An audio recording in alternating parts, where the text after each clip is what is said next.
We look at Barack Obama a little bit different. We're looking at a change in America. We're looking at a point where society, where we're seeing a moment when we can grasp a change.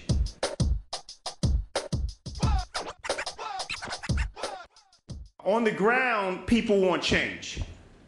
On the ground, people are very interested and concerned about the things you're interested in. They are faced with foreclosure. We're faced with a market gone wild. We're faced with a war that nobody can understand. And I say that as a United States Marine Corps veteran. We're making enemies instead of friends. The world is becoming less and less safe. Somebody has to say it. Somebody has to do something about it. And those somebodies, I would suggest to you, are right in this room. It does not matter how many people will come to you and say, oh, this is Hillary Clinton land. Okay, sounds good. Why don't we let the voters decide? Why don't we let the people of New York decide? What's the difference? What's the main distinction between the Howard Dean campaign and all that enthusiasm, all those big crowds, and this campaign? What's the biggest distinction between the two?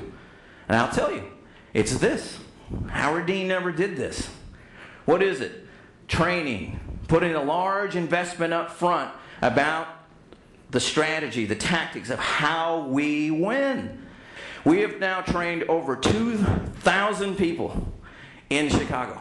2,000 people have gone through 3-day, 4-day trainings like this and are going back to their home states and developing field structures, organizing structures in their congressional districts. What other things do you hear about Barack Obama that aren't necessarily things that you may not like, but they're out there? No real plan, all talk. Ooh, yeah, all steak, no, what is it? All sizzle, no steak? What else? Besides his middle name. Hussein, that's a good one, yeah. And sometimes they make jokes, Obama, Osama. All of those things, right? What other? Anybody else hearing things about him? What do you hear in the back?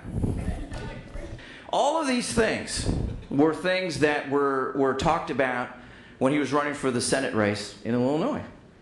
Because you all remember, like, he represented a little tiny Senate district in Chicago. So you had folks downstate who were like, who the hell is that Barack? You know, I don't know what Barack is. They didn't know what he was, who he was. So he had to introduce himself. You run statewide in Illinois, it's a lot of money. It's like running here in New York statewide, right? Lots of dough, lots of cash. So everybody said, well, he doesn't have a funding base, he can't, it's not all those other things about him. He's too young, he's inexperienced, blah, blah, blah, right? I find it fascinating that all of those same concerns we're hearing now when he decides to run for the presidency. So none of this stuff is new. Here's the rules. Can you put that up real quick? The first rule is we need 2,182 delegates to win the nomination. Write that down. 2,182 delegates needed to win. It's like points. We got to score that many points. How do we get to that and we win? Let's get to the second rule. Second rule of the game here, sequence of states.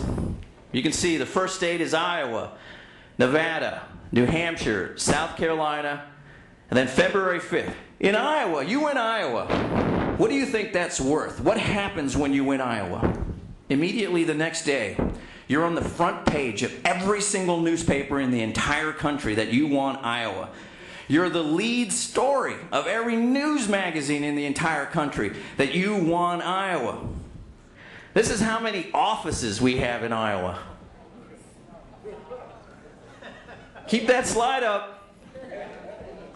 So each one of these offices has an army of organizers in them and volunteers that are working in these counties. The Democrats are going to have their national convention where?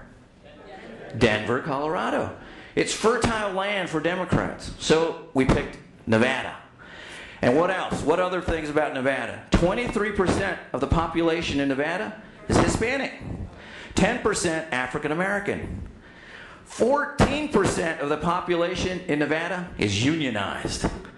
Really, the Nevada election is going to come down to whoever gets the endorsement of the Culinary Workers Union more than likely, is going to win Nevada. What's the other state? South Carolina. It's in the South. We had some geographic diversity. And here's a really amazing fact about South Carolina. More than half of the folks who are going to vote in the Democratic primary in South Carolina are going to be African Americans. It may be even higher than that. But more than half for sure are going to be African Americans. So never before in a presidential Democratic primary process this early have African Americans ever gotten the attention, the love, all of the things that go along with being one of the early states as they have now.